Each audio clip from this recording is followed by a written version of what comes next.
Welcome to 30 Days Spoken English Challenge. இன்னைக்கு day 1 எதை பற்றி பார்க்க போகிறோம்னா Introduction to English Alphabet, Vowelsனா என்ன, Consonantனா என்ன, இதை பற்றிலாம் நம்ம பார்க்க போகிறோம் டீட்டெயில்டாக. ஸோ ஃபர்ஸ்ட் இன்னைக்கு day 1ஓட objective என்னன்னு பார்க்கலாம். ஃபர்ஸ்ட் objective என்னன்னா to understand the English alphabet, அதனுடைய vowels, consonants and the pronunciation எப்படி பண்ணுறதுன்ட்டு டீட்டெயிலாக தமிழ் எக்ஸ்பிளைன் பண்ணியிருக்கோம். மறக்காம கடைசி வரை பாருங்கள், ஸ்கிப் பண்ணாதீங்க.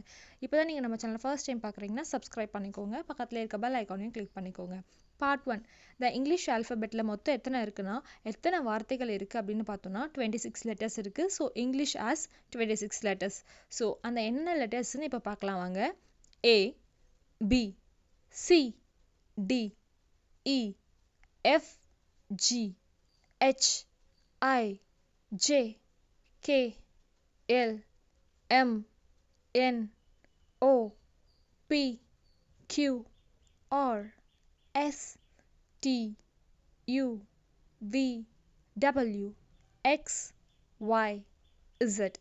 ஸோ இந்த 26 லெட்டர்ஸ் தான் நம்ம இங்கிலீஷில் இருக்குது. ஸோ இதை வச்சு தான் நம்ம இன்னைக்கு பார்க்க போகிறோம். ஃபர்ஸ்ட் இந்த லெட்டர்ஸில் எதுலாம் வவல்ஸ் அப்படின்னு உங்களுக்கு தெரியுமா? ஃபர்ஸ்ட் வாங்க பார்க்கலாம். மொத்தம் 5 லெட்டர்ஸ் இருக்குது. என்னென்ன அந்த 5 லெட்டர்ஸ் அப்படின்றது தான் இப்போ பார்க்க போகிறோம். First one A, second E, third I, fourth O, fifth U. இந்த 5 லெட்டர்ஸ் தான் வவல்ஸ் அப்படின்னு நம்ம சொல்வோம். இந்த லெட்டர்ஸ் எதுக்கு யூஸ் ஆகுது, என்ன பண்ண போகிறோம் இந்த லெட்டர்ஸை வச்சு அப்படின்றத தான் இப்போ டீட்டெயிலாக பார்க்க போகிறோம். ஸோ ஸ்கிப் பண்ணிடாதீங்க. இந்த லெட்டர்ஸ்லாம் have their own sounds. So அது எல்லாமே எதுக்கு யூஸ் ஆகுதுன்னு இப்போ பார்க்கலாம். And are used in almost every word, எல்லா வேர்ட்லேயுமே இதை யூஸ் பண்ணியிருக்காங்க. இந்த லெட்டர்ஸ் இல்லாமல் ஒரு வேர்டே இயங்காது அப்படின்ற அளவுக்கு ரொம்ப இம்பார்ட்டன்ட் அப்படின்னு சொல்லலாம் இந்த 5 வார்த்தைகளும். ஸோ வவல்ஸ் என்பவை உயிரெழுத்துக்கள் போலவே இருக்கும். ஸோ இவை இல்லாமல் ஒரு வார்த்தை கூட உருவாக்க முடியாது. ப்ரொனவுன்சியேஷன் பார்க்கலாம் வாங்க. ஏ, இ, ஐ, ஓ, யூ. AEIOU இந்த 5 வார்த்தை ஞாபகம் வச்சுக்கோங்க. இது மட்டும்தான் வவல்ஸ். ஸோ இப்போ கான்சனன்ட்ஸ் எத்தனை இருக்குன்னு பார்க்கலாம். இப்போ 26 லெட்டர்ஸில் 5 போச்சுன்னா மிச்சம் 21 லெட்டர்ஸ் எல்லாமே கான்சனன்ட்ஸ் அப்படின்னு தான் சொல்லுவோம்.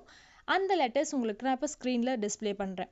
ஸோ இந்த BCDFGHJKLMNPQRSTVWXYZ இந்த 21 லெட்டர்ஸ் தான் கான்சனன்ட்ஸ் அப்படின்னு சொல்லுவோம். ஸோ கான்சனன்ட்ஸ் என்பது மெய்யெழுத்துக்கள் போல. இவை மட்டும் இருந்தால் வார்த்தையை உருவாக்க முடியாது அப்படின்னு சொல்லலாம். Because BDKMS.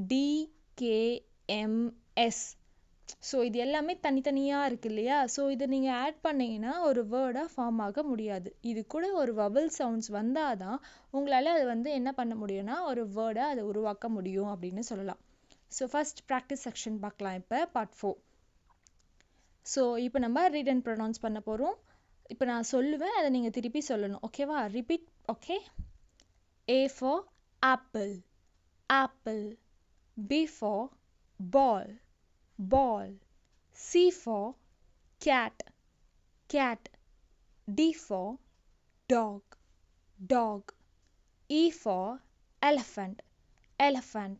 ஸோ இந்த மாதிரி ஆல்ஃபபெட் 26 லெட்டர்ஸ்க்குமே ஒவ்வொரு நம்ம வேர்ட் வச்சுருக்கோம். ஸோ அதை டீட்டெயிலாக பார்க்கலாம். அதுக்கு முன்னாடி இந்த மாதிரி நீங்கள் டெய்லியும் ப்ராக்டிஸ் பண்ணிங்கன்னா உங்களால் அதனுடைய ப்ரொனன்சியேஷனும் அண்ட் வேர்ட்ஸ் லெட்டர்ஸோட இம்ப்ரூவ்மெண்ட் பற்றியும் உங்களால் டீட்டெயிலாக தெரிஞ்சுக்க முடியும். So part 5 homework for day 1. Write 26 letters in capital and small letters. So இந்த 26 லெட்டர்ஸையும் கேபிட்டல்லையும் ஸ்மால்லையும் ரைட் பண்ணுங்கள். தென் சர்க்கிள் த வவல்.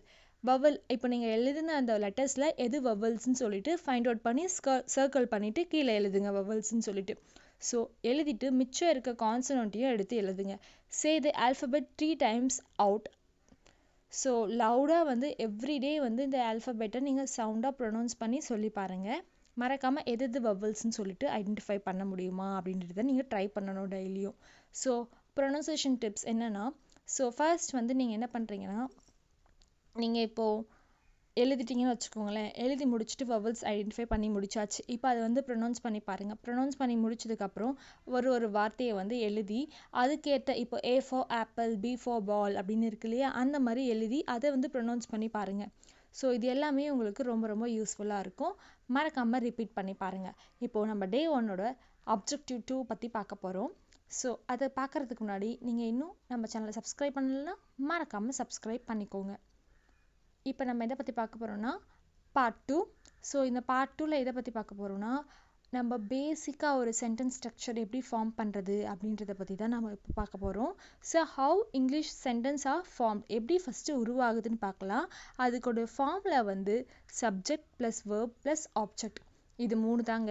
இதை தெரிஞ்சுக்கிட்டிங்கன்னா உங்களாலையும் ஃப்ளூயண்ட்டாக இங்கிலீஷை வந்து பேச முடியும் கான்ஃபிடென்ட்டாக. Subject plus verb plus object இது 3 ஃபார்மில் தான். ஸோ இந்த 3 சேர்த்து இப்போ நம்ம எப்படி உருவாக்கலான்னு பார்க்கலாம்.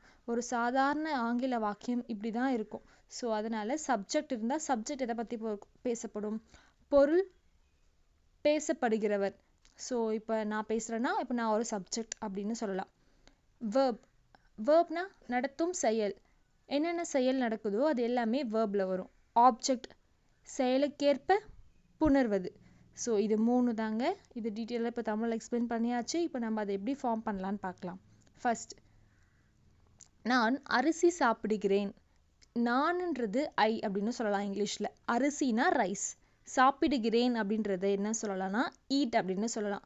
ஸோ ப்ரெசன்ட் டென்ஸில் இருக்கிறதுனால இப்போ நான் ஈட் போட்டிருக்கேன். ப்ரெசன்ட் கண்டினியூஸ்னால் நீங்கள் ஈட்டிங் போடணும். ஸோ இப்போ நம்ம ப்ரெசண்ட்டில் இருக்கோம். அதை வந்து நம்ம செகண்ட் கிளாஸில் பார்க்கலாம்.